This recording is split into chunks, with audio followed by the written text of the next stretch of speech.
स्वामींच्या लीळांचं चिंतन करत स्वामींच्या पदापर्यंत जाण्यासाठी प्रत्येकाला पायरी पायरीने मार्गक्रमण करावं लागतं। आणि ते मार्गक्रमण करत असताना अनेक वेळा अनेक गोष्टी संसारात असेल अध्यात्मात असेल मनाविरुद्ध घडत असतात।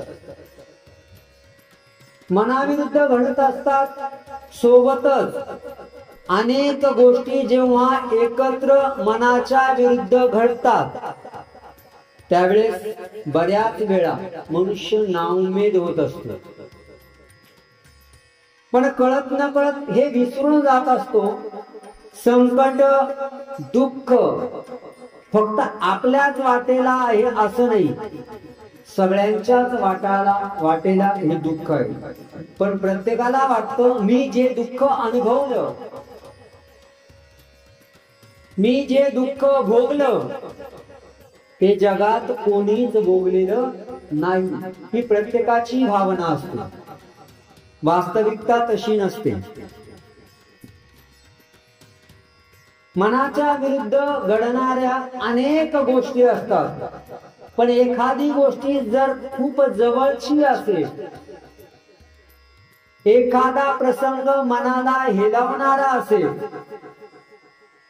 तर मग मात्र मनुष्याला जीवन नकोसं वाटत असतं। त्यावेळेला सुख संपत्ती धन दारा पत्नी मुलं यांची किंमत शून्य झालेली असते। आणि यांची किंमत शून्य होऊन त्या परिस्थितीवरती मात करण्याऐवजी मनुष्य कळत नकळत रागाच्या भरामध्ये क्रोधाच्या भरामध्ये नको तो रस्ता निवडत असतो। मग ते व्यसनाच्या अधीन होणं असेल, नाहीतर आपलं जीवन संपवणं असेल। आपल्या महानुभाव पंथाचे प्रथम आचार्य श्री नागदेवांचंच बघा ना, ब्राह्मण कुलातला जन्म आहे, पण जेव्हा स्वतःच्या सख्या मोठ्या भावाला दरोडेखोर ठार मारतात त्यावेळेस ते व्यसनाधीनतेचा मार्ग निवडतात आणि कुप्रसिद्ध होतात, दरोडेखोर होतात। त्यांचं भाग्य दैव चांगलं होतं, त्यांना स्वामींचा सहवास लाभला आणि ते पंथाचे आचार्य होण्यासाठी योग्य झाले, तो भाग वेगळा। परंतु मनुष्य व्यसनाच्या अधीन नक्की होत असतो। जगात प्रॉब्लेम नाही असा माणूस नाही आणि प्रॉब्लेमला सोल्युशन नाही, आलेल्या संकटाला उपाय नाही असा उपाय नाही। कोणतीही परिस्थिती येऊ द्या त्याच्यावरती उपाय असतो। जर एक दरवाजा बंद झाला 10 दरवाजे खुले असतात, पण आपलं सगळं लक्ष जो दरवाजा बंद झालेला आहे त्याच्याकडेच असतं, म्हणून आपण इतर दरवाजांकडे बघत नाही। आणि प्रयत्ने रगडिता वाळूचे तेढही गळे। आमचे स्वामी सांगतात जगात उपाय नाही असं काहीच नाही। प्रत्येक गोष्टीला मोबदला मिळाला की वस्तू परिस्थिती हवं ते मिळत असते। एकदा एका राजाने आपल्या सभेतल्या सर्व विद्वानांना सांगितलं की जगाचा सार असणारा एखादा ग्रंथ किंवा एखादी गोष्ट तुम्ही मला सांगा। सर्व विद्वान लिहून आणतात, भला मोठा ग्रंथ होतो। राजा सांगतो एवढा ग्रंथ वाचायला वेळ कुणाला, अजून छोट करा। तो ग्रंथ अर्धा करतात, राजा म्हणतो नाही जमलं, अजून छोट करा। ते 10 पानं देऊन आणतात, राजा म्हणतो 10 पानं वाचायला वेळ कुणाला आहे, आणि आमच्या जमान्यात तर स्क्रोल करत राहायचं। मेसेज मोठा दिसला, स्वाईप स्वाईप स्क्रोल. आपण एका मिनिटाच्या वेळेमध्ये फेसबुकला, इंस्टाग्रामला, व्हॉट्सअपला इतके मेसेज वाचतो का नुसतं एका मिनिटात काय काय वाचलं, कशाविषयी वाचलं तेच लक्षात राहत नाही. राजा म्हणतो अजून बारीक कर, हे एका पानात लिहून आणतात. राजा म्हणतो हा अजून लांब झाले. मग काय करा, एकदम शॉर्टकट मध्ये आणा. मग शेवटी सगळे विद्वान, सगळी खूप चर्चा मंथन करतात, दिवस रात्र 24 तास त्याच्यावरती काम करतात आणि राजाकडे एक ओळ घेऊन आणतात. राजाला वाटतं वा, काहीतरी आपल्या सभेतले लोक विद्वान आहेत आणि मग ते सगळे जे लिहून आणतात ती ओळ जेव्हा राजा वाचतो तेव्हा तो वाचल्यानंतर आनंदी पण होतो आणि हसतो पण. ती ओळ असते, जगात फुकट काहीच मिळत नाही. प्रत्येक गोष्टीला काहीतरी द्यावं लागतं, प्रत्येक गोष्टीचा मोबदला द्यावा लागतो. परंतु आपल्याला सर्व आयतेपणाने मिळावं, कमी कष्टात मिळावं, कमी वेळेत मिळावं, शॉर्टकट मध्ये मिळावं असं आपल्याला वाटत असतो, मिळत काहीच नसतं. म्हणून जेव्हा एखादं संकट तुमच्यावरती आलेलं आहे, ते संकट तुम्हाला नाश करण्यासाठी नाही, तुम्हाला नष्ट करण्यासाठी नाही, तर तुम्हाला बलवान करण्यासाठी येत असतं. ज्याच्यामध्ये ते कष्ट सहन करण्याची ताकद असते, ते सहन करू शकतो तोच, आणि त्याच्यावरतीच देव ते संकट येऊ देतात. जगाचा नियमच तसा बनवलेला आहे देवाने. पण आपल्याला वाटतं हे माझ्यावरतीच एवढं मोठं संकट आहे, बाकीच्यांवरती नाहीये. काही दुःख, शारीरिक दुःख असेल, आर्थिक संकट असेल, पण माझ्यावरतीच आहे. एवढं माझ्यावरतीच का? मी कोणत्या जन्मातलं काय एवढं मोठं पाप केलंय? मी तर किती देवधर्म करतो, माझ्या परिवारातले लोक करतात, माझ्यावरच का? जेव्हा तुम्हाला खूप खूप हतबल झाल्यासारखं वाटत असेल ना, त्यावेळेला तो वेळ, ती फेज जाऊ द्यायची. राग आला असेल ना, तर मी नेहमी सांगत असतो, लई राग आला तुम्हाला, राग आल्यानंतर 5 नाम घ्या तुम्ही. 11 वेळा एक नाम घ्या, 5 नामापैकी 11 वेळा. नंतर मग शिवी द्यायची असेल, काही करायचं असेल ते करा. होतच ना, तो वेळ निघून गेला, राग कमी झाला की आपल्याकडून ती क्रिया होत नाही. औसांचे असंच झालेलं आहे. औसा देवाच्या सन्निधानात आहे, देव प्रेमाने त्यांना हवं तेही देतात, कधी थोडंफार रागवतातही. त्यांना प्रत्येक पाऊल कसं टाकायचं आहे, कोण्या वेळेला कसं वागायचं आहे याचं ज्ञान, याची जाण स्वामी त्यांना करून देतात. पण बऱ्याच वेळेला सांगूनही कंटाळतात, सांगूनही हे ऐकत नाही. म्हणून एक दिवस स्वामी तिच्यावरती उदास होतात. किती वेळा सांगायचं? एकदा सांगितलं, दोनदा सांगितलं. परमेश्वर आहे, कृपाळू आहे, दयाळू आहे, पण शेवटी त्यांनी मनुष्य वेशाचा स्वीकार केलेला आहे.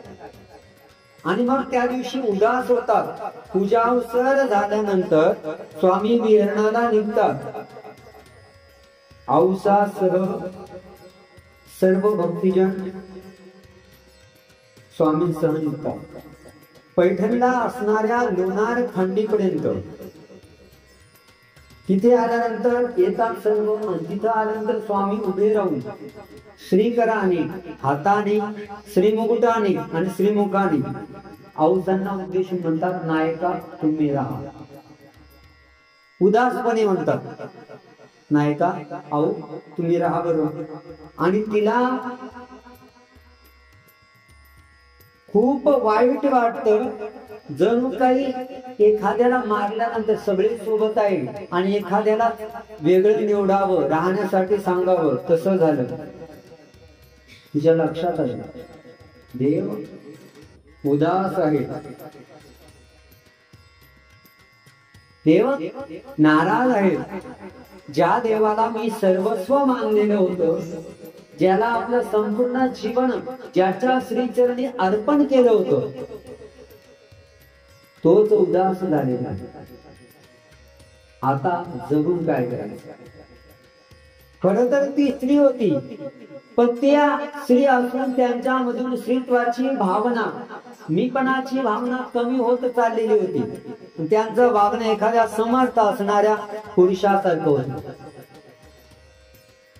तरीही देव उदास झाले, कारण कुठेतरी त्यांच्याकडून अनुचित घडलं होतं.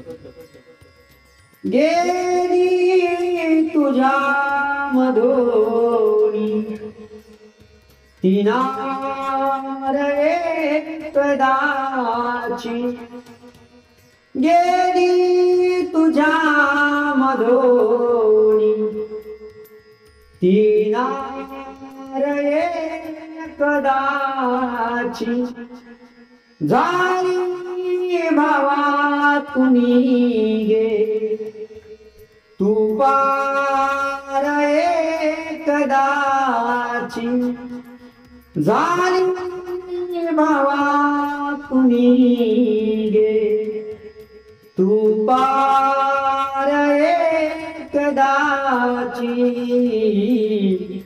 आऊ तुझ्या मध्ये नायक पाहिला, तुझ स्वप्नीला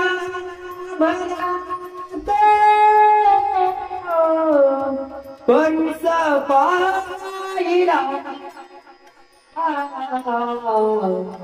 जागे पणी आम्हाला कवडी कधी मिळेना,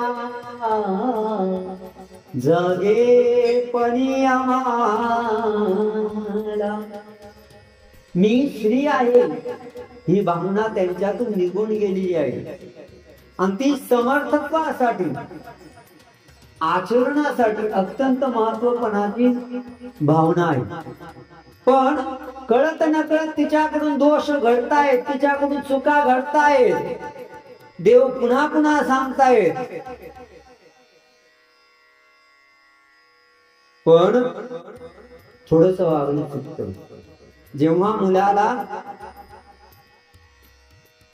एखादी चूक, एखादी गोष्ट खूप वेळा सांगूनही लक्षात येत नसेल तर जरा फटके द्यावे लागतात, जरा धम्मक लाडू द्यावे लागतात. औसांना देवाचं नाराज होणं हीच मोठी शिक्षा वाटली. माझा देव माझ्यावरती उदास झालेला आहे, आता माझ्या जगण्याला काहीही अर्थ नाही. आपल्या जवळचं माणूस जर आपल्याला सोडून गेलं ना, आपल्यालाही असंच वाटतं. सृष्टी जग शून्य वाटतं.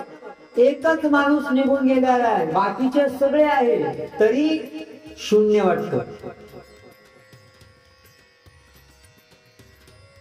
काही करावंसं वाटत नाही. आणि मग साथी रे तेरे बिना क्या जीना असं होऊन जात. ते कोणतंही असेल, बाप असेल, भाऊ असेल, आई असेल, पत्नी असेल, मुलगा असेल, कोणीही असू शकतं, पण शून्य वाटत असतं. आणि त्या अवसरावरती साक्षात जगाचा मालक, ज्याला अवघड जीवन समर्पित केलं होतं, जो सांगेल उठ उठते, बस बसते, तो नाराज झालेला आहे. आणि मग वावसा म्हणते, स्वामी श्री चक्रधर नाराज झाले, आता जगून काय करायचं? जगायचं तरी कशासाठी? आणि मग जगायचं नाही तर मरायचं. मग मरायचं तर काय करायचं? म्हणून ती स्वतःच्या मरणाची तयारी केली, स्वतःच्या सरणाची तयारी करते, लाकडं जमा करायला सुरुवात करते. सर्व तयारी झालेली आहे.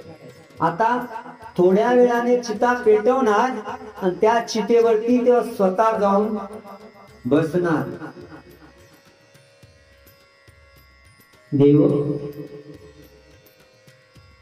संकट आल्यानंतर मनुष्य मुद्दाम थोडा लेट उशिरा येत असतो का? त्याच्यातली शक्ती, सहनशक्ती, भक्ती बघण्यासाठी रोज देव लवकर यायचे, त्या दिवशी नेमका उशीर केला आणि काही अजून वेळ गेल्यानंतर आता स्वामींना कळलेलं आहे, तर स्वामी कसे आहे? सर्वज्ञ आहे. त्यांच्या लक्षात येते देवाच्या की आता जर आपण गेलो नाही, आता जर आपण गेलो नाही ना, तर औसा आपला प्राण त्याग करण्यासाठी, स्वतः आत्मघात करण्यासाठी वाट बघणार नाही. स्वतः जसं आपण एखादा ज्वारीचा दांडा कसा तोडतो, तशी ही स्वतःला संपून टाकेल औसा. म्हणून स्वामी जातात, मठाला जातात, स्वामी आसनावर बसतात, सर्व भक्तजन सेवा दास्य करू लागतात. औसा एका कोपऱ्यामध्ये शांत निवांत बसलेली असते. आता देवालाही माहिती असतं की आता जरा सहनशीलतेच्या पलीकडे झालेला आहे, आणि मग तिच्या मनात जी आत्मघात करण्याची बुद्धी झाली, इच्छा झाली, आत्महत्या करण्याची, ती जाणून देव म्हणतात, नायका हे सगळे काही ना काही व्यापार करतायत, तुम्ही का करत नाही? ती म्हणते, देवा मी कशासाठी व्यापार करू? माझ्यावरती देव जर उदास आहे, आणि जो देव ज्याच्यासाठी सगळं जगणं पुढचं ठरवलं तर तोच उदास झालाय, आता जगून तरी काय करायचं? आम्ही अहिर माणसं, अहिर देश म्हणजे खानदेश, जगणं येतं आम्हाला आणि मरणं येतं. मरायचं कसं तेही माहिती आहे, जगायचं कसं तेही माहिती आहे. करवाड पाडू ऐसा देव पटकन त्याग करू. आणि स्वामींनी या वाक्याबरोबर दोन्ही आपले श्रीकर कानावर ठेवले. अरे बापरे, अहो हे असं काय म्हणताय तुम्ही? हा अनमोल देव तुम्ही असंच सांगवायचं म्हणतायत? अहो या शरीरामध्ये संपूर्ण देवता आहेत. तुमच्या शरीरामध्ये ब्रह्मा, विष्णू, महादेव हे सगळे राहतात. 81 कोटी 1.25 लक्ष 9 देवता, 33 कोटी देवता तुमच्या शरीरामध्ये आहात. आणि एवढं सगळं असताना तुम्ही याला संपवायचा विचार करतायत. अरे बाबा, असा विचार मनात नाही, स्वप्नात सुद्धा येऊ देऊ नका. कारण उपाय नाही, अशी जगात कोणतीच गोष्ट नाही, रस्ता नाही, अशी जागा नाही. थोडा वेळ थांबावा लागेल, वाट बघावी लागेल, मार्ग सापडेल. मार्ग नाही असं संकट नसतं. आणि मग आपल्याला जेव्हा हे दुःख मरावंसं वाटतं ना, तेव्हा मरावंसं वाटणं, आत्महत्या करावंसं वाटणं हे कमकुवत मनाचं लक्षण आहे. आलेल्या संकटाला धैर्याने सामोरे जायचं हे पळकुट्या माणसाचं लक्षण आहे. काही नाही, काहीही नाही. जगण्यात जेवढं बळ लागतं ना, संकट दूर करण्यात काही वेळ लागत असतो. वेळ जाणारच आहे. विचार करा, आतापर्यंत कोण्या प्राण्याने आत्महत्या केल्याचं आठवतं का आपल्याला? नाही केली, कधीच कोणता प्राणी नाही करत. आणि ज्याला सर्व उपाय माहिती आहे, ज्याला अनेक पर्याय माहिती आहे, ज्याला स्वतःची बुद्धी आहे, तो मरण्याचा विचार करतो. म्हणजे हा कळतुटा माणूस नाहीये का? हे थकलेल्या मनाचं लक्षण नाहीये का? कितीही संकट येऊ द्या, काही येऊ द्या, धीटपणे, धैर्यपणे उभे राहा, वाट बघा, आणि मग तुम्हाला कळेल की आता रस्ता सापडलेला आहे.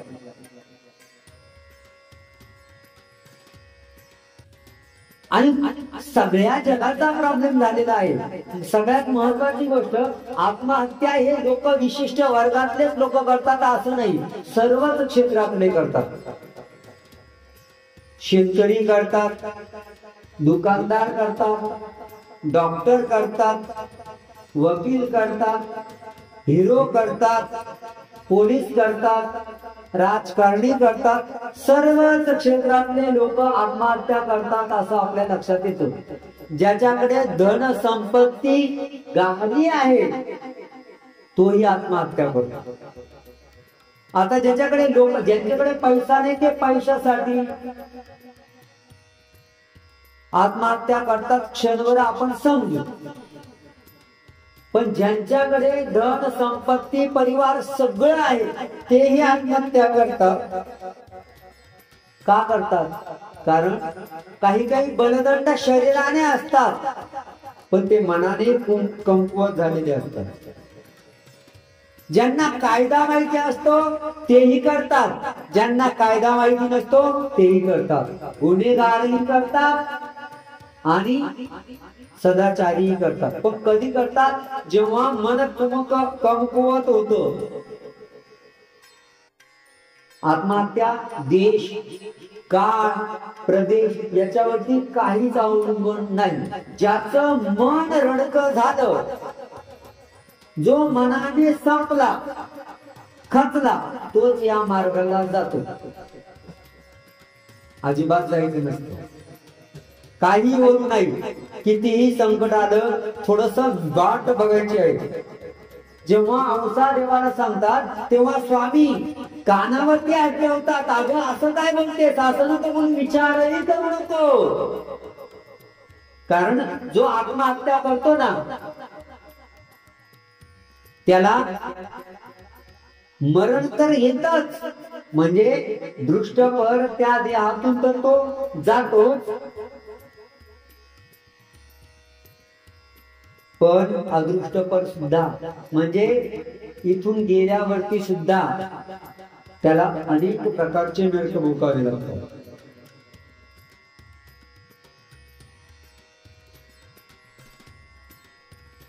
साधी गोष्ट आहे.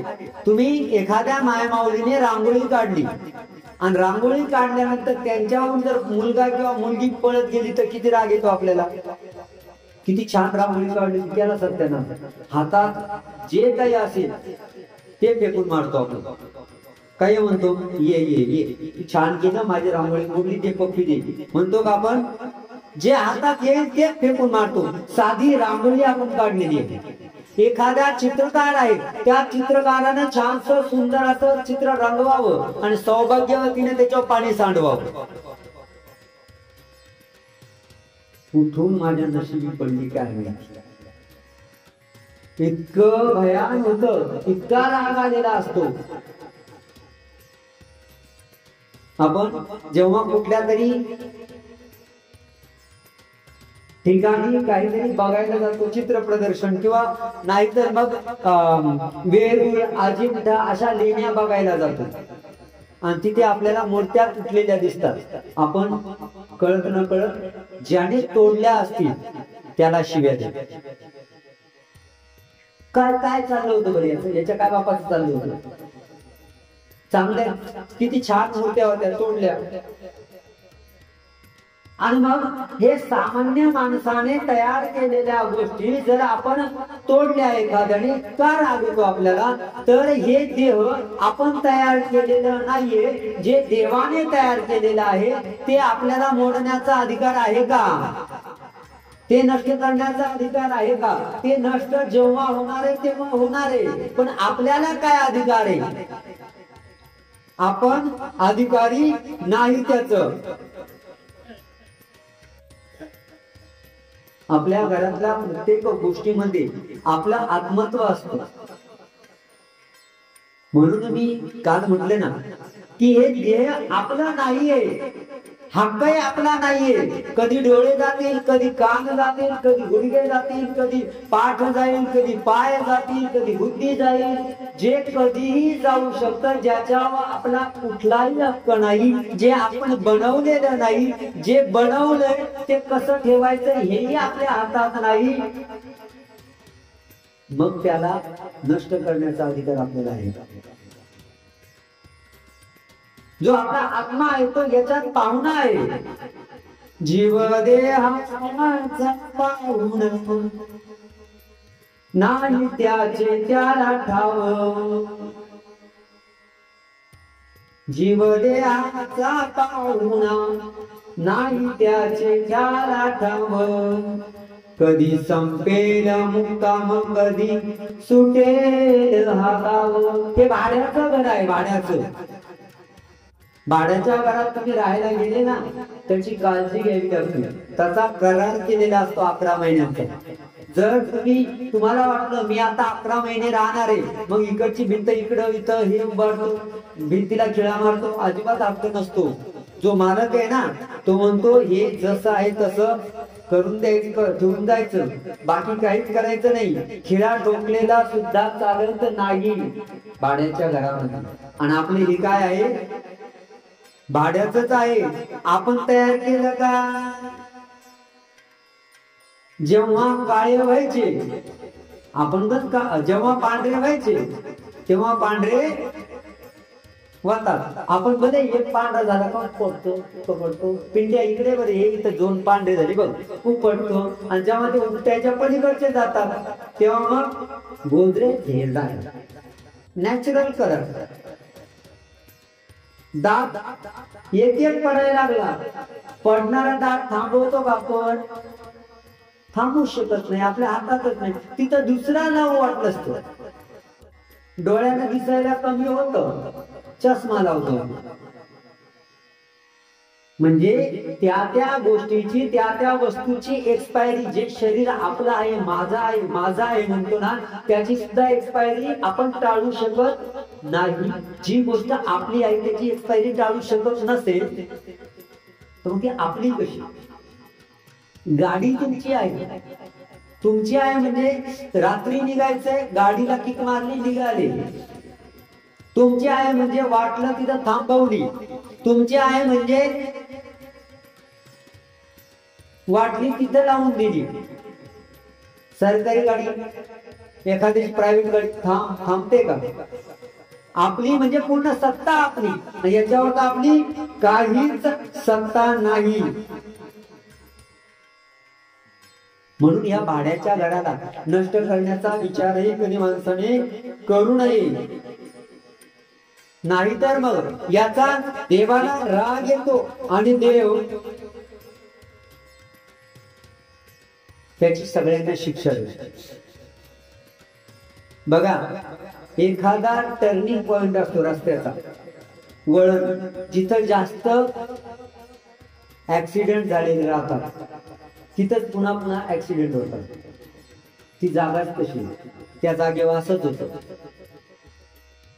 स्वामी सांगतात औषधांना, जो नॉर्मल नॅचरल मरणाने मरतो ना, नैसर्गिक मृत्यू होतो ना, त्याला सुद्धा प्रेतदेव नावाचं दुःख भोगायला लागतं. आपल्या पंथामध्ये दशक्रिया घालतात, पात्र घालतात. कशासाठी? त्या दुःखातून मुक्त होण्यासाठी. 2-5 साधू बाबांना भोजन घालतो, पण त्याला जेव्हा भोजन घालत नाहीये ना, तेव्हा प्रेतदेहाचे नरक ते काही जास्त दुःख नसतात, फक्त 92 वर्षाचे असतात. किती वर्ष? 92 वर्षाचे. जास्त वर्ष काही विचार करायचा नाही, फक्त 92 वर्ष. आणि ते काही नाही, माडक्या एवढं डोकं राहतं, हातीच्या पोटा एवढं, कोथळा एवढं आपलं पोट राहतं, आणि हातपाय जे असतात ना त्या काड्यासारखे राहतात, काडी. आणि मग आता पोट एवढं मोठं, डोकं एवढं मोठं, भूक किती लागत असत, समुद्रातलं पाणी पिऊन घ्यावं एवढी तहान लागते. भूक किती लागते, जाळीचा तेव्हा डोंगर खाऊन घ्यावा एवढं भूक लागते. मग खाऊन घ्यायचं की, पण जिथून अन्न जातं, जिथून पाणी जातं ना, ते छिद्र आहे ना, सुईला छिद्र असतं ना, तेवढं आता खा किती खायची, आता पे किती प्यायची. पोटात जठरा अगदी पेटलेला असतो,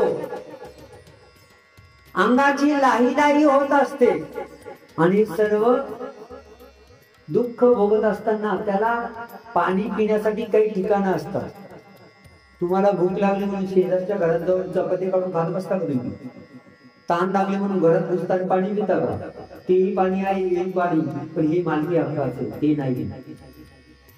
त्या देहात गेलेल्या जीवाला काही ठराविक ठिकाणं अशा असतात जिथं तो थोडंफार पाणी पिऊ शकतो, सावलीला उभा राहू शकतो. पण जो आत्महत्या करतो ना, त्याच्या पाठीमाग भला मोठ्या गदा घेऊन यमदूत राहतात आणि सतत तो उभा राहिला सावलीत की मारतात त्याला. किती दिवस दुःख राहतं?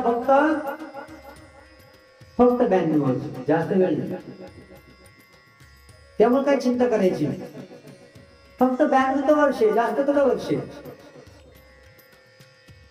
भूक किती लागलेली आहे?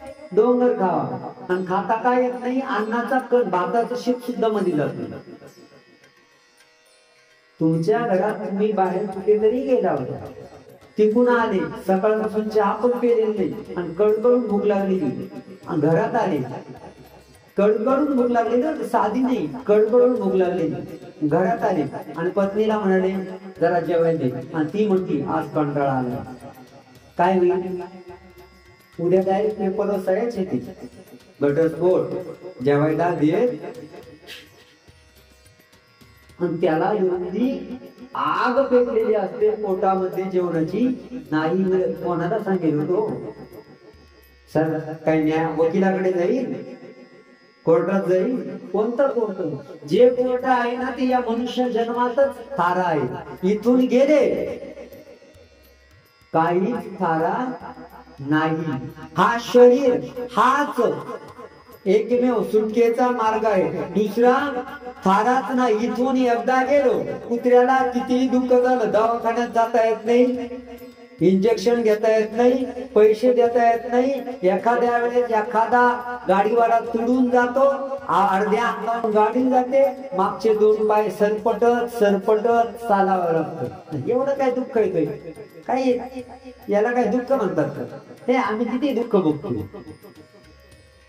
कोणीतरी कुत्रा चालत असतं रस्त्यानं आणि एखाद्या कोणाला काही नाही, राग येतो आणि माझा नेम लागतो का नाही म्हणतो, नेम लावतो आणि नेमका डोळ्यावर लागतो, डोळ्यातून रक्त येतं, क्या क्या क्या करत पडतं. हे काय दुःख आहे का? आपण त्याच्यापेक्षा कितीतरी दुःख आहे का नाही? हे दुःख भोगावे लागतात जर देवाची भक्ती केली नाही तर. स्वामी सांगतात की सगळ्यांना कुठे ना कुठे सुखाला थोडी तरी ऊर आहे, जागा आहे, पण जो आत्महत्या करतो, स्वतःला संपवतो, त्याला थाराच नाही, अजिबात थारा नाही. म्हणून आत्महत्या करायचा तुम्ही विचार का केला? मी नाराज झालोय ना, हो ठीक आहे नाराज झालो, पण थोड्या पुरतं, कायमचा थोडा नाराज झालोय तुमच्यावरती, कायमचा नाही नाराज झालेलो. पण तरी तुम्ही विचार केला की म्हणजे देवा, पण तुम्ही नाराज झाले म्हणजे माझं सर्वस्व आहे ना तुम्ही? हो सर्वस्व आहे, पण हा विचार कसा आला तुमच्या डोक्यामध्ये? आणि देव रागवतात का? जे तो विचार केलेला हा विचारच करू नको. आणि हा विचार कधी कोणी करायचा नसतो. आपले शेतकरी बांधव आत्महत्या करतात, एखादा कर्जाच्या विळख्यात सापडलेला आहे म्हणून आत्महत्या करतो. आणि विचार करा, तुम्ही घराचे करते धरते आहात, तुम्ही संकटात आहात, तुम्ही अडचणीत आहात, आर्थिक विवंचनेत आहात, संकटांनी घेरलेला आहे, पण तुम्ही जर घराचे करते आहात तर तुमच्या नंतर त्या मुलाबाळांचं ज्यांच्यासाठी तुम्ही कर्ज घेतलेलं असतं त्या मुलाबाळांचं काय होईल त्याचा विचार करा ना. ज्या घराचा कर्ता पुरुष नसतो ना त्या घराला छप्पर नसल्यासारखं असतं.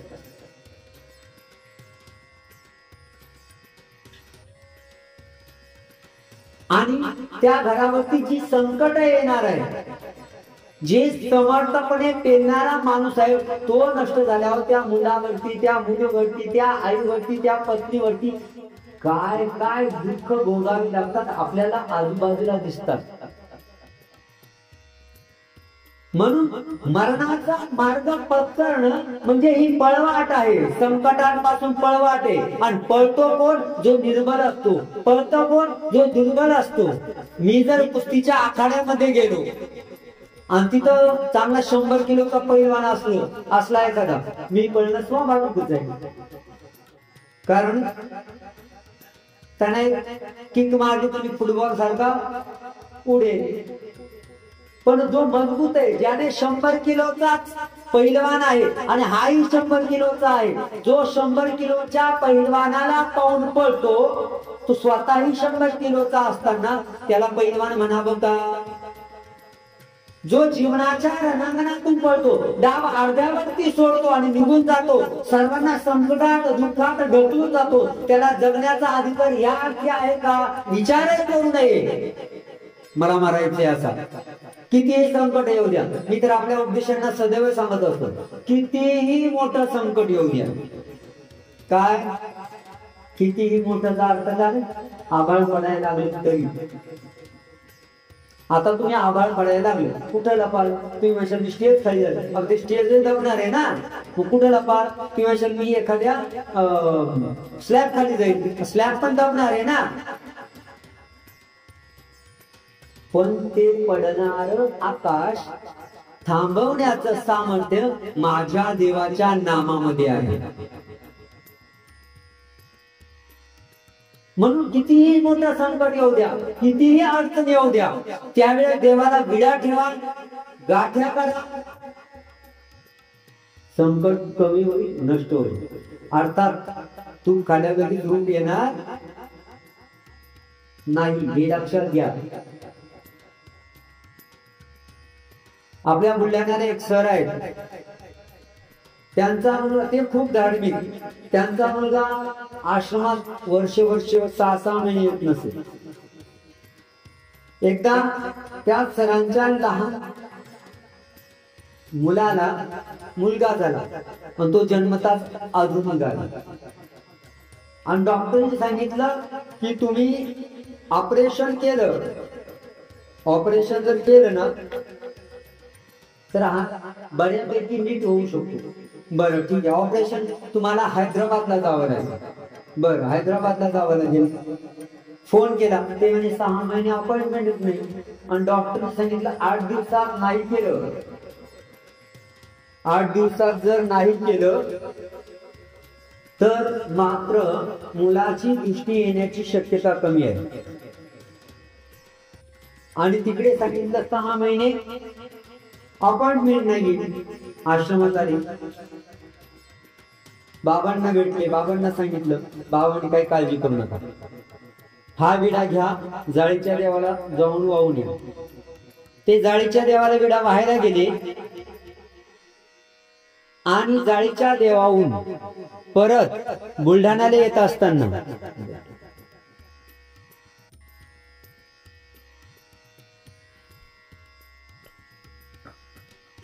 बुलढाण्याला परत येत असताना बुलढाणा आश्रमापर्यंत यायच्या आत हैदराबादहून फोन आला, तुमच्या मुलाला परवाच्या दिवशी घेऊन या, परवाची अपॉइंटमेंट आहे. काय सांगितलं होतं अगोदर? किती दिवस अपॉइंटमेंट नाहीये. आणि विडा ठेवला, किती वेळात आला? अर्धा तास लागतो फक्त. अर्धा तासही लागत नाही धरले आपण, अर्धा तासात पुढची प्रोसिजर झाली. तो मुलगा लगेच दुसऱ्या दिवशी तिकडे नेला. आता थोडंफार बऱ्यापैकी दिसतंय, जे अजिबात दिसणार नव्हतं. हे कशाचं सामर्थ्य आहे? विड्याचं. आणि मग तेवढं झालं, जो मोठा मुलगा 6-6 महिने आश्रमात येत नव्हता ना, तो आता जाळीच्या देवाला आठवड्याला येतो. आठवड्याला येतो आणि सोबत तिकडे काही ऑफिसचं पुढं काही काम असेल तर येता येता मित्रांनो म्हणतो 2 मिनिटं तरी मंदिरात चला. देवाच्या विड्यामध्ये, देवाच्या नामामध्ये तेवढं सामर्थ्य आहे. फक्त ते सामर्थ्य कार्यरूप होण्यासाठी योग्य मोबदला लागतो. मोबदला म्हणजे काय? भक्ती.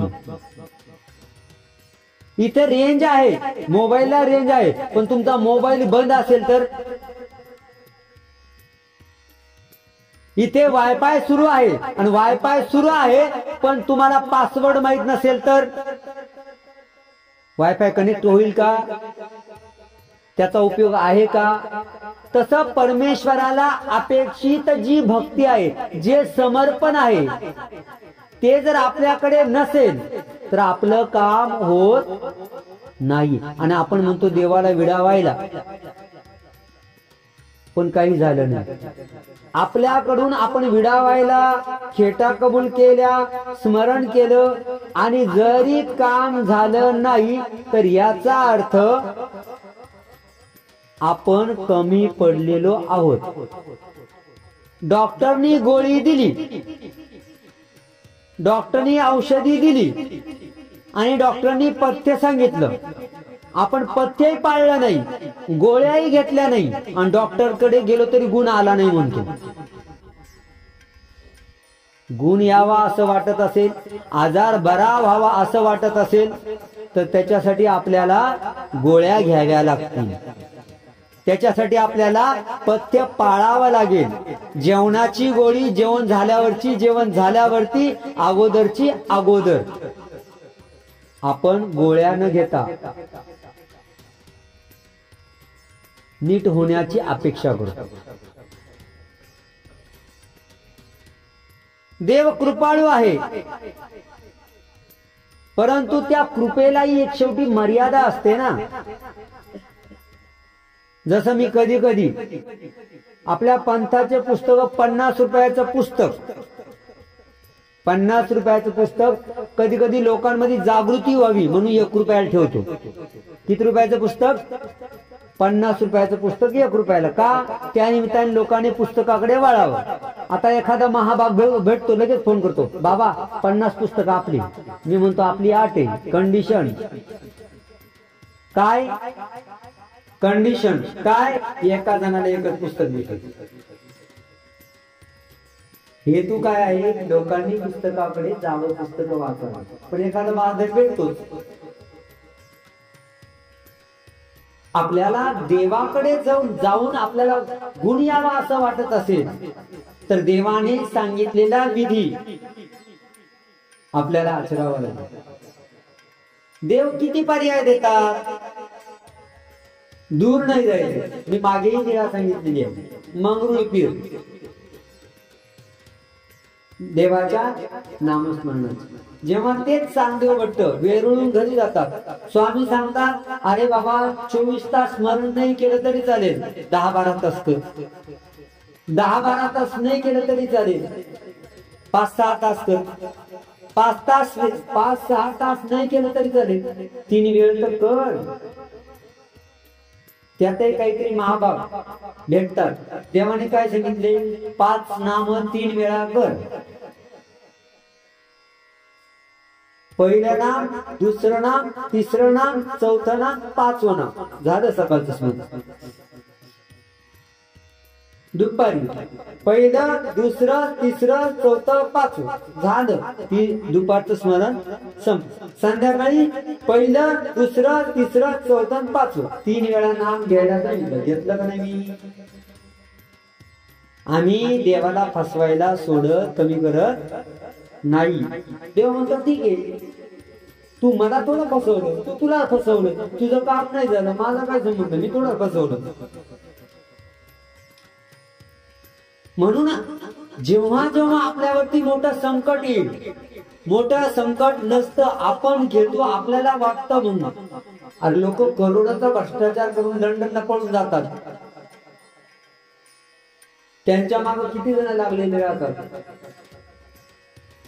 आणि जर आलं, समजा एखादं आर्थिक संकट आलं आणि आपलं समजा काहीतरी बँकेनं ओढून नेलं, असं काहीतरी झालं, आपण कशामुळे आत्महत्येचा विचार, आता लोक काय म्हणतात, कोणत्या लोकांचा विचार करतात? लोक काय म्हणतील, एवढे जर चांगले लोक आहेत तर त्यांनी तुमच्या अशी जेव्हा परिस्थिती आली, आला का एखादा 1 लाख रुपये 50,000 रुपये दिले, अडचणी मी दूर करतो, केलं का? त्यांचा विचार का करायचा? हल्लीच्या काळामध्ये मुलाने न विचारता लग्न केलं, मुलीनं न विचारता लग्न केलं, म्हणजे आईबाप काहीतरी जीवाचं बरं वाईट करून घेतात. का करतात? त्याच्या भाग्यात जसं होतं तसं त्यानं केलं. आणि आता लोक समाजामध्ये तोंड कसं दाखवून फेरन लवली लावून दाखव, पावडर लावून दाखव, त्याच्यात काय लाजायचंय? तुम्ही कितीही चांगले वागले, तुमच्याच मुलीच्या मुलाच्या लग्नामध्ये येऊन चांगली 2-3 वाट्या बुंदी खाऊन 7-8 चपात्या आणून आज जेवण काही जमलं नाही का? लग्नात पाकिट दिलेलं असतं, आहेर दिलेला असतो 51 रुपयाने ते 100 रुपये. थोडा छोटाच हॉल झाला बरं का, त्यांनी लग्नात हात पैसे वाचवले काही हुंडा 7 लाख रुपये दिले. लोकांच्या नादी लागूच नका, आपलं कर्म करत राहा. लोक पायीही चालू देत नाही आणि घोड्यावरही बसू देत नाही. आपण आपलं काम तुम्ही कितीही लोकांसाठी करा, मुलांसाठी कितीही करा. जागतिक वाक्य आहे. आई वडिलां तुम्ही काय केलं माझ्यासाठी? आता मग असं मी मोबाईल चालत होतो, एक गोष्ट वाचण्यात आली. 7 मुलींची आई, किती? 7 मुली. त्या 7 मुलींच्या आईला वृद्धाश्रमात राहावं लागलं. मुलगा नव्हता, वृद्धाश्रमात राहावं लागलं. राहावं लागलं तर लागलं. जेव्हा त्या बिचारा सरल्या, जेव्हा मुलींना बोलवलं ना, तर त्या सगळ्या आल्या. कशासाठी आल्या? आईकडे काही अगदी विकली आहे का म्हणून आल्या. चौकशी केली, काहीच नाही. आणि त्यांनी अगदी डाग शेवटचा पाणी सुद्धा नाही दिलं आईला. त्या संस्थेवाल्यांना सगळं करावं लागलं. पुण्यामध्ये असे काय वृद्धाश्रम आहे की तो म्हातारा त्या वृद्धाश्रमाला 70,000 रुपये दर महिन्याला देतोय, पण प्रेमानं बोलण्यासाठी प्रेमाचं माणूस नाही. किती हजार देतोय? 70,000 खाण्यापिण्या राहण्यासाठी, पण प्रेमानं बोलणारा एकही नाही. का? जेव्हा प्रेमाची माणसं होती, जेव्हा प्रेमाने बोलणारी माणसं होती, जेव्हा प्रेमाने येणारी माणसं होती, त्यांना हुंड केलं, त्यांना जवळ घेतलं नाही. आता कोणी बोलायला नाही. पुण्यात तुम्ही आले ना, मोठ्या मोठ्या शहरांमध्ये, तिथं एकदा निवृत्त झाला, रिटायर झाला कि मग काम काय? मग क्लब बनतात. सकाळी सकाळी जायचं एखाद्या बगीच्यामध्ये. आपण तिथं जाऊन आलो, मी तर लय वेळा जायचं, मी मूड फ्रेश होऊन यायचं. मग तिथं जायचं, ही हसण्याचे क्लब. कसला क्लब आहे म्हणे? हास्य क्लब. आणि मग काय करायचं? काही नाही, 15,000 रुपये भरायचे, रोज हसायला यायचं. बरं, त्या हसतात असे का? त्यांचं पाहून आपल्याला हसू येतं. माझा एक मित्र होता म्हणजे आहे, त्याला हसायचं म्हटलं का फार जीवावर येतो. आपल्याला हसूच येत नाही, त्याला किती हसायचं. एक दिवस त्याला आम्ही पैल लावलं. मी म्हणले याला एका ठिकाणी हसवणार, म्हणजे तो लईच मोठा विनोद झाला तरच हसेल, नाही तर हास्य हा प्रकारच नाही त्याच्याकडे. म्हणलं याला हसवणार म्हणजे हसवणार. मग आम्ही 4-5 जणांची पैन लागली, काय याला हसवायचं. ते म्हणजे नाही हसू शकणार कोणीच नाही. म्हणजे लागली तरी सकाळी सकाळी आम्ही त्या शाहू उद्यानाजवळ गेलो. आता उद्यानाजवळ गेलो, थोडस लवकर गेलतो, म्हणजे हास्य क्लब वाले एक सुरू झाले. त्यांचा वेळ झाला, सगळे ते 15-16 ग्रुप होता, ते सगळे आले आणि लागले हसायला.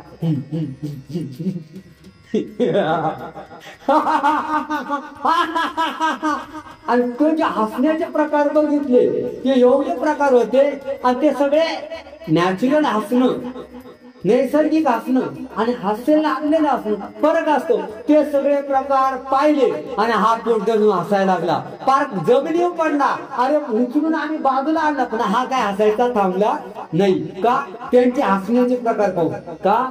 हसण्यासाठी सुद्धा पैसे द्यावे लागतात. काय? कशासाठी जगतोय आपण? जेव्हा तिथं जे जगणं आहे ते तेव्हा न जगल्यामुळे. आणि मग मला तर एखादा रिटायर माणूस आहे कळलं, मला आले टेन्शन येतं. आता हा काय थांबत नाही. जसं कधी कधी काही काही लोक माझ्या जवळ येतात आणि मी बोलतो मला लक्षात येतं आता हा म्हणतो बस करा ना बाबा, पण मी त्याची जरा टेस्ट लावतो, मी मुद्दाम थांबवतच नाही, 1 2 3 असा बघूया त्याची सहनशक्तीचा अंतच घेत असतो. आणि ते अंत घेण्यासाठी पुढची काही गोष्टी आमच्या ठरलेल्या असतात. जसं मी अकोल्यामध्ये दर महिन्याला पोथी घेत असतो, त्या पोथीला पहिल्यांदा होते 40 जण. किती जण? दर महिन्यात 40-50 जण होते. मी म्हणलं असं नाही, आपल्याला खरी आवड आहे तेच आले पाहिजे पोथीला. 3 तास प्रवचनात पोथीला थांबायचंच नाही, पाणी प्यायला नाही, कशाला नाही. 15-20 जण राहिले. म्हणलं आता जे राहिले ते दर्दी राहिले, गर्दी निघून गेली. आता कोण राहिलं? दर्दी राहिली. एखादं म्हटलं का काय 3 तास लयच वेळा बसावं लागतं ना, त्यामुळे नाही जमत. म्हणलं बरं झालं, ज्याला आवड आहे तोच थांबेल. म्हणून एक कायम लक्षात घ्या, आर्थिक अडचणी येणार आहे का? हो येणार आहे. घरात कटकटी होणार आहे का? होणार आहे. शरीर दुखणार आहे का? दुखणार आहे. नातेवाईकांमध्ये भांडणं होणार आहे का? हो होणार आहे. भाऊबंदकीत होणार आहे. सगळं होणारच आहे. आपण त्याच जगात राहतो ज्या जगात जिवंत माणसं राहतात. आपण विज्ञानाच्या जगात राहतो, पण मशीन नाही आपण. त्यामुळे सुख दुःख, खर तर आपल्याला सुखही मिळत नाही, फक्त दुःख बंद आहे म्हणून सुखी. का कशात? मजेत. का मजेत आहे? सध्या काही पैशाच्या अडचणी नाही म्हणून मजेत आहे, बाकी काही मजेत नसतं. आम्हाला प्रत्येक गोष्टीत दुःख आहे. जास्त गोड खावा, शुगरचा त्रास. मीठ जेवणात जास्त झालं, मीठ जास्त खावा, बीपीचा त्रास. तिखट जास्त खावा, अल्सरचा, मूळव्याधीचा त्रास. जास्त चाला, गुडघे कामातून जातात. जास्त बसा, गुडघे काम करत नाही. जास्त गरम, चटका बसतो. जास्त थंड, थंडी वाजते. नेमकं कसं कुठे बरं? सुख कुठे? आपल्याला फक्त म्हणायला सुख आहे. सुख दुःख नाही म्हणून सुख आहे. आपण सुखी कसे आहे? दुःख नाही, अडचणी नाही म्हणून सुखी आहे. पण हे सगळं करत असताना एक लक्षात, आज जे इथं बसलेले आहे, जे ऐकताय ना, एक लक्षात ठेवा, कितीही मोठी अडचण येऊ द्या, रस्ता नाही, उपाय नाही असं जगात काहीच नाही. मला आहे ना फिरायची सवय. फिरायची म्हणजे गाड्यांवरती जायचं. मग ते गाड्यांवरती जायचं. लोक काय करतात? जायचं देवाला जायचं, लोक पायरीने जातात. मी अशा बाजूने जातो जिथं मलाही रस्ता माहित नाही, रस्ता आहे का नाही तिथून घुसतो. आणि कधी कधी होती पंचायत पहिली. कधी कधी असं होतं की तिथून मागे यावं नाही. एकदा मी राजगडावर गेलो, माझा मित्र सोबत होता. गेलो, रस्त्याने नाही गेलो, 8 राऊंड घुसलो, जिकडचा रस्ताच माहित नाही. आणि एका ठिकाणी असं गेलो, साधारणपणे 3-4 फुटाची एकदम दरी, त्याच्या पलीकडे जाताच येत नाही, पाय पुरत नाही. कदाचित पाय पुरला तर तिथं ढिसूळ, तिथून खाली गेला तर शिल्लक काही राहणार नाही. बरं मागं यावं, तो मागं येणं त्याच्यापेक्षा जास्त अवघड. मी त्या मित्रांना म्हणलं, चंद्रा आता आपला गेमच झालाय, आता मागं जाता येईना, पुढे जाता येईना, आता काय करायचं? तो म्हणजे तूच सांग काय करायचं. आपल्याला दोघांना म्हणजे आपल्याला अंगात किडा म्हणलं, घुसलो इकून. मग काय त्याला म्हणून काही नाही, बस 10-15 मिनिटं बसलो. आता बसलो माणूस काही ना काही बुडत्याला काडीचा आधार. पण पहिल्यांदा का बुडता लगेच काडी शोधतो का? तो पहिलं काय शोधतो? मोठं काहीतरी शोधत असतो, कुठे काही दिसतंय का, मग शेवटी त्याच्यावर येत असतो. आम्ही बसलो, मग आता बसलोय, हा दगड हलून पाय, तिथे छोटी छोटी झाडं होती त्याच्या मुळ्या होत्या, त्या हलून पाय, याला धक्का लाव, त्याला धक्का लाव. 15-20 मिनिटं, अर्धा तास खेळलो. आणि मग नंतर त्या सगळ्या खात्री केली. आणि मग पलीकडे मी गेलो. मी गेल्यानंतर त्याला म्हणलं, पहिलं मला जाऊ दे, मी हलका आहे. हलका असल्यामुळे त्याचा अंदाज येतो, दगड ती मुळी पक्की आहे का नाही. तू जर पहिल्याच गेला आणि ती जर कच्ची असली तुझ्यासोबत घेऊन जाईल, म्हणून पहिला मी जातो. हळूच मी पलीकडे गेलो. नंतर पुन्हा खात्री करून जोरात वळून तिची एवढी दगडाच्या 2-3 असे कपार निघाले म्हणतो ना, आपली एवढल्याच होत्या, त्याच्यातून पलीकडे गेली. सुटलो बाबा. तो काय म्हणतो, काही म्हटलं नाही. पण माणूस किती संकटात आला ना, थांबला ना, विचार केला ना, रस्ता सापडतो. म्हणून तुम्हाला सांगतो, मी लोकांना सांगतो, तुम्हाला सांगतो. म्हणून तर तुला म्हटलं होतं 15 जरा थोड्या वेळ. आता आम्ही तर गेलो मागून, आमच्या माग 2-4 शहाणे आले आणि ते जरा जास्तच हेवी होते. आणि ते आले, त्यांना कुठे येता येते, ते आम्हाला शिवाय द्यायला. तुम्ही कोण का गेले, पण तुम्हाला थोडा दंड घातला तर आमच्या पाठीमागे या. मग तिथून आम्ही दोर सोडायला लावले, त्यांना ओळखले. ओळखी ते आमच्याशी भांडत होते, तुम्ही तिकडनं आलेत का, पण आम्ही निमंत्रण दिलं होतं का, आम्हाला वाटतं तुम्ही चालले रस्ता आहे म्हणून आम्ही आलो. आणि आमच्यावरती सगळे, आमच्या 10-12चा ग्रुप पण ते सगळे भांडले. मी आपला साधू द्या तुमचे, आपण तुम लढो लढो लढो, कपडे सांभाळते. रस्ता नाही, जागा संपलेला आहे रस्ता, असं कधीच नसतं. पर्याय नाही, उपाय नाही, उपाय आलेल्या संकटाला उपाय नाही असं काहीच नाही. फक्त तुम्हाला तिथे धीर धरावं लागेल, तुम्हाला तिथं शांती धरावी लागेल, थोडासा वेळ जाऊ द्यावा लागेल, त्याचा पर्याय शोधावा लागेल. आणि पर्याय शोधला, मग पर्याय शोधला की मग उपाय सापडतो.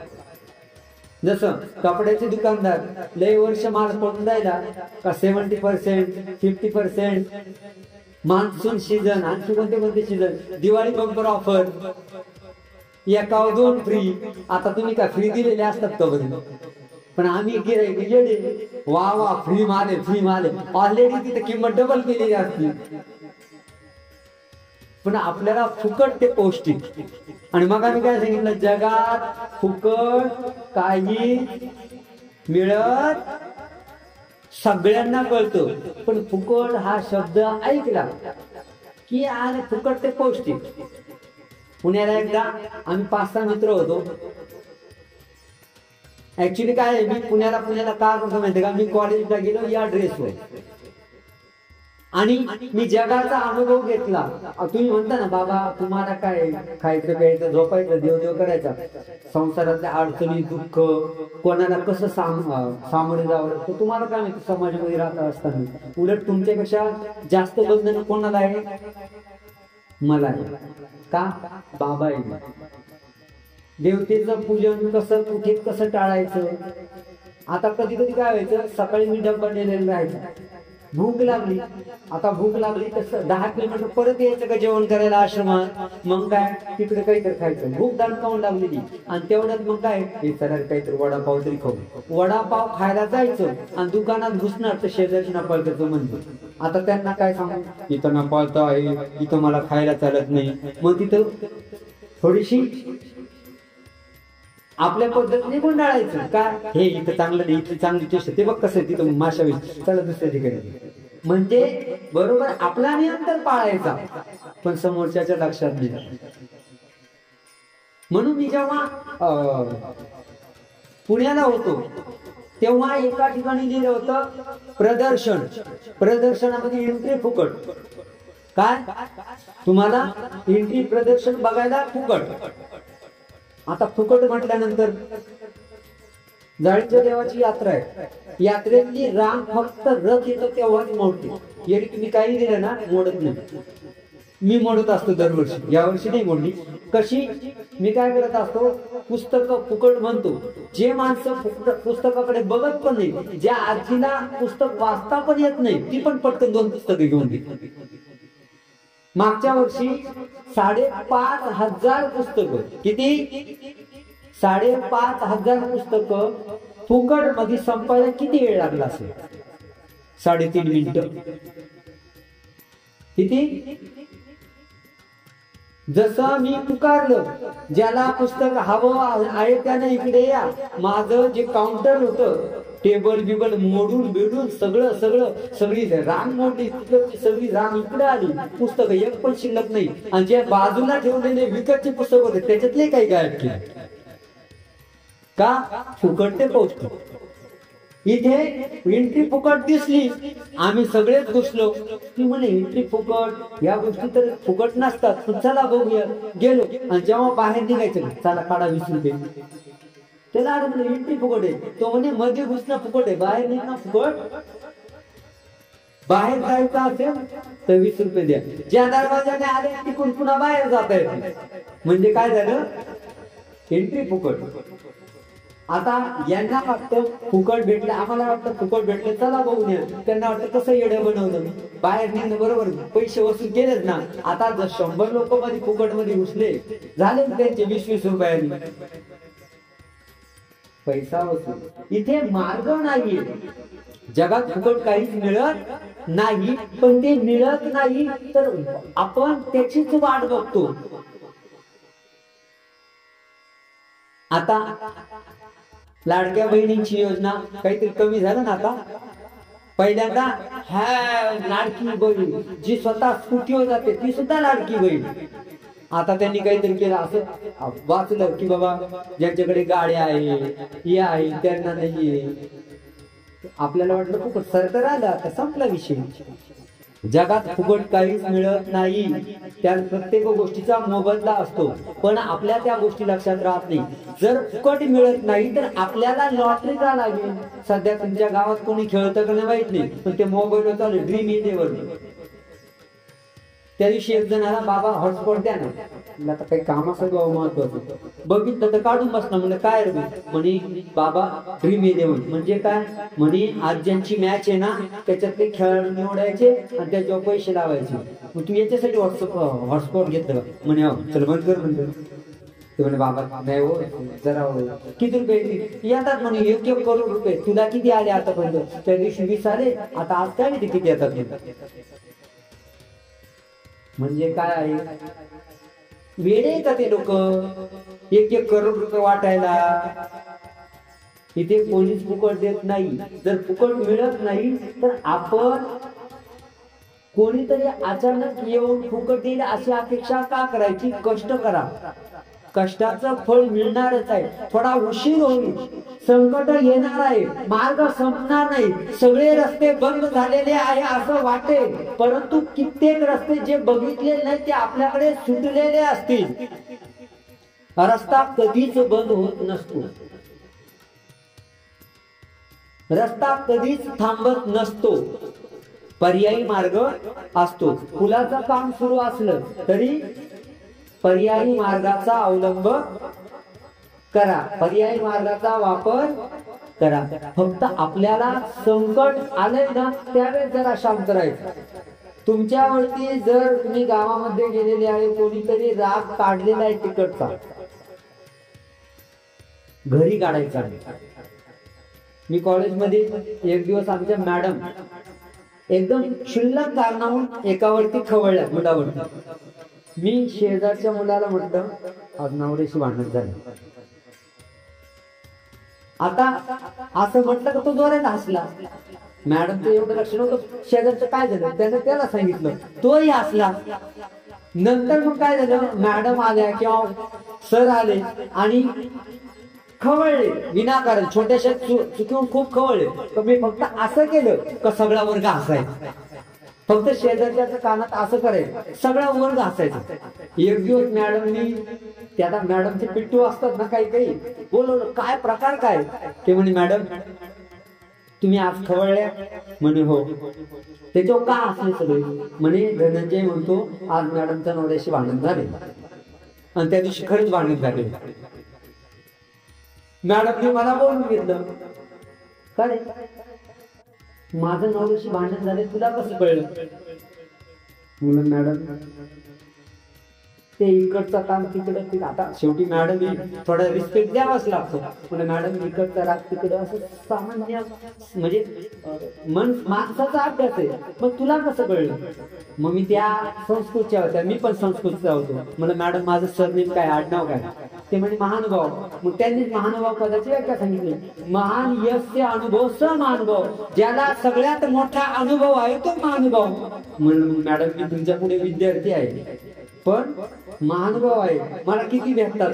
आणि जो मॅडम दिल खुलास खळखळून असल्या त्यानंतर असं झालं आता मॅडम खवळणार आणि माझ्याकडे पाहिलं तर मॅडम तर राग आवरून घ्यायच्या, राग आवरून घ्यायच्या. आणि मग राग आवरला हे माझ्या लक्षात आलं जायचं. मित्र सगळे म्हणायला लागले काही असो आपलं हसणं लागून पडलं विनाकारण एखादी चुकी झाली तरी मॅडम खवळत नसते.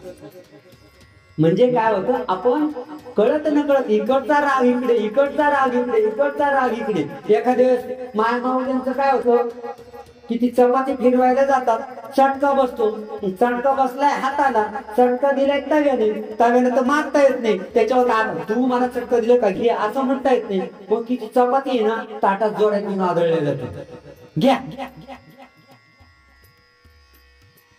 हा अगोदर तर टेन्शन मध्ये असतो. म्हणजे तेवढा वेळ आपला जाऊ द्या. स्वामींनी औषधांना तेच सांगितलेलं आहे का बाई तुम्ही विचारच करू नका आत्महत्येचा. या जगात तर थारा नाही पण परलोकात सुद्धा थारा नाही. जो आत्महत्येचा विचार करतो त्याला कुठेही तारा नाही. म्हणून कितीही मोठं संकट येऊ द्या, कितीही अडचण येऊ द्या, देवाचं स्मरण करा, थोडं थांबा, तुम्हाला उपाय सापडेल, मार्ग सापडेल, मार्ग दिसेल.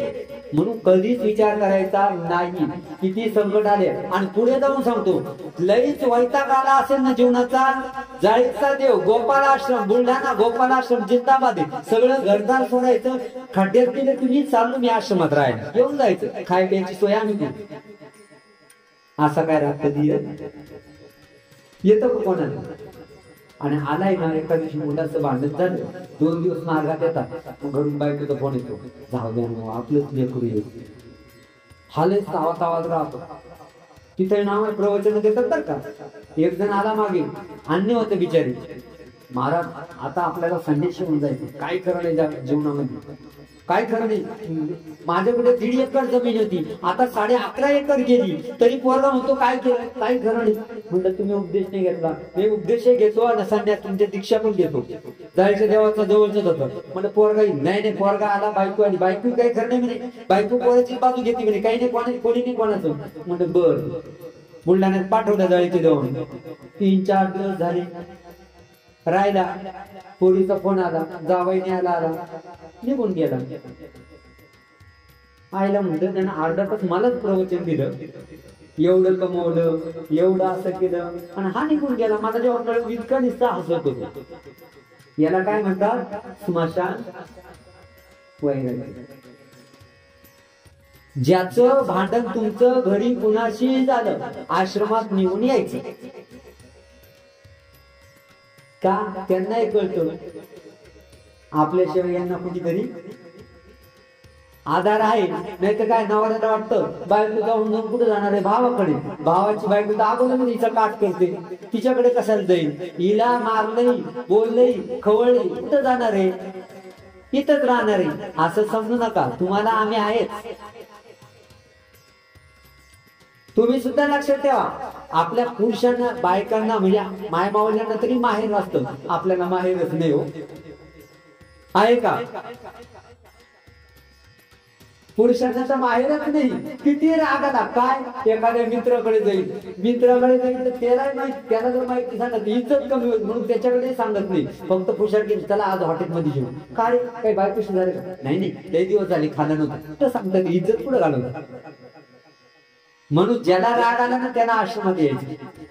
ते जाणेपणचा एक सद्भक्त आहे, लग्न झालं, ती मुलगी अन्य, आपल्या देवाची फुले आले, ती म्हणे तुमच्या म्हणजे उपदेशाची होती, हा उपदेश कट्टर म्हणे, इथं देवा झोपले मी का माझ्या छातीवर माझ्या अंगावर तुमचा देव येऊन बसतो म्हणजे. आता काय करायचं.